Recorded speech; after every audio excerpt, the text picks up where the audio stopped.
ఆత్మ సంబంధమైన బిడ్డలుగా మనం ఉన్నప్పుడు ఈ శరీరంలో ఏ అవయవముకు ప్రాబ్లం అయినా కూడా సరే మనం ఏం చేస్తాము? కాలుకి దెబ్బ తగిలితే ఏం చేస్తాం? కొంటుతామా? లేదు, సరిగా నడగలుగుతామా? అలాగే సంఘము అన్నప్పుడు, శరీరము అన్నప్పుడు ఈ సంఘముకు శిరస్సు ఎవరై ఉన్నారు? క్రీస్తు అయి ఉన్నారు. ఈ శిరస్సుకి కిందన్న అవయవములన్నీ ఏదైనా ఒకటి అతుక్కోకుండా ఉంటే మనం సంఘముగా రూపింపబడతామా? పడతామా? సంఘముగా ఉంటామా? ఉండము. నేను మీకు చెప్తున్నాను, మీరు ఎన్ని సంవత్సరాలైనా రండి, ఎంత బైబిల్ అయినా చదవండి, ఎంత వాక్యం అన్నా ఉండండి, మీరు సంఘములో చేరి ఏక శరీరముగా లేకపోతే మీరు దేవునికి విరోధముగా ఉండి మీరేమి సాధించలేరు. మీరేమి కూడా సాధించలేరు. మీరు ఒక తెల్లింటికి నలుపుగా చేయలేరు, నలుపుగా ఉన్నదాన్ని తెలుపుగా మాత్రము చేయలేరు. దేవుని లేఖనాలు చెప్తారు, నా సొంతంగా నేనేం చెప్పలేదు. కాబట్టి మీరు గుర్తు చేసుకోవాల్సింది ఏంటంటే, ఏ విషయంలోనైనా క్రైస్తవుడు అనేవాడు క్షమించేవాడు. ఎవరు? క్రైస్తవుడు అనేవాడు ఎవరు? క్షమించేవాడు. పరలోకంలో ఉన్న తండ్రి తన కుమారుని లోకానికి, ఈ లోకంలో మంచినదని వచ్చినాడా? దేవుడు తన కుమారుని పంపించాడు, చెడుందని పంపించాడు? చెడుందని పంపించాడు. ఆ చెడును తీసివేసేదానికే తండ్రి తన కుమారుని లోకాన్ని పంపించాడు. తన కుమారుడు ప్రాణం మన కొరకు పెట్టాడు. అయితే నీ కొరకు నా కొరకు పెట్టిన ఆ ప్రాణము విలువ మనందరికి తెలుసు కదా. ఇప్పుడు మనం ఏం చేయాలనంటే, మనం ప్రాణం పోయేంత వరకు దేవుని గురించి నువ్వు పోరాడాలి. దేని గురించి?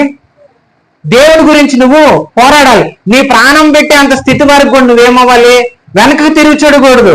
అదే విధముగా మన జీవితంలో మనం కొనసాగించుకుంటూ పోయేటప్పుడు మనము చూడండి, ఈ సంఘములో ఈ అవయవములన్నీ కూడా ఎప్పుడు అతకబడి ఉండాలి. నువ్వు వేరుగా ఉండి నువ్వు ఏమీ సాధించలేవు. అర్థమైందా? అయితే మనము దేవుని ప్రేమ, మనిషి ప్రేమ గురించి మనం మాట్లాడుకుందాం. ఇక్కడ చూడండి, ప్రేమించేవాడు మొదట దేవుణ్ణి ప్రేమిస్తే ప్రతి ఒక్కరిని ప్రేమించగలుగుతాడు. ఎవరిని? ప్రతి ఒక్కరిని. అంటే ప్రతి ఒక్కరిని అంటే ఈ ప్రేమలో కూడా ఉండాలి. లోక ప్రేమ ఒకటి, పరలోక ప్రేమ ఒకటి. అంటే లోక ప్రేమ, పరలోక ప్రేమ. పరలోక ప్రేమ ఎలాగుంటది అంటే శత్రువుని ప్రేమించమంటది. ఏమంటది?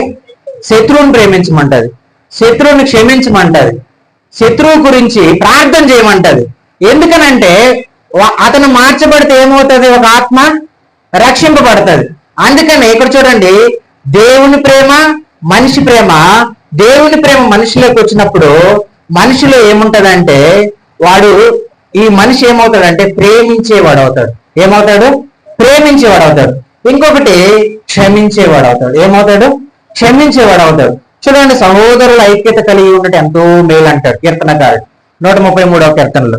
అయితే మనము ఆ సహోదరుల ఐక్యత మనలో ఉంటే ఖచ్చితంగా మనం ఏం చేస్తామనంటే, దేవుణ్ణి ప్రేమించే మనము మనిషిని కూడా ప్రేమిస్తాము. ఏం చేస్తాము? మనిషిని ప్రేమిస్తాము. అయితే మనము ఆ వాక్యంలోకి డైరెక్ట్ గా వెళ్ళిపోదాము. చూడండి,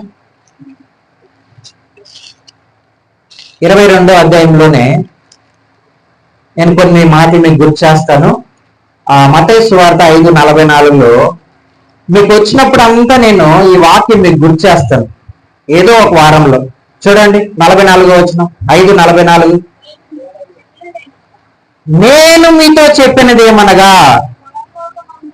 మీరు పరలోకమందున్న మీ తండ్రికి కుమారులై ఉన్నట్లు మీ శత్రువులను ప్రేమించుడి, మిమ్మల్ని హింసించే వారి కొరకు ప్రార్థన చేయాలి. ఏం చేయాలంట? శత్రువుల గురించి ఏం చేయాలి? ప్రేమించాలి.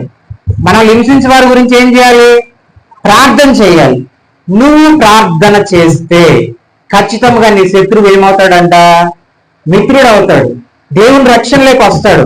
ఇప్పుడు చూడండి, దేవుని రక్తంలో కడగబడిన మనమే దేవునికి విరోధమైన కార్యములు చేసుకుంటూ, దేవుని నామాన్ని అవమానిస్తూ, దేవుని పరిశుద్ధాత్మను దుఃఖపెడుతూ మనం ఉన్నామనుకో, అప్పుడు దేవుని నీతిని, ఆయన రాజ్యమును మనం కట్టగలుగుతామా? చెప్పాలి. కట్టగలుగుతామా? కడతామా లేదా?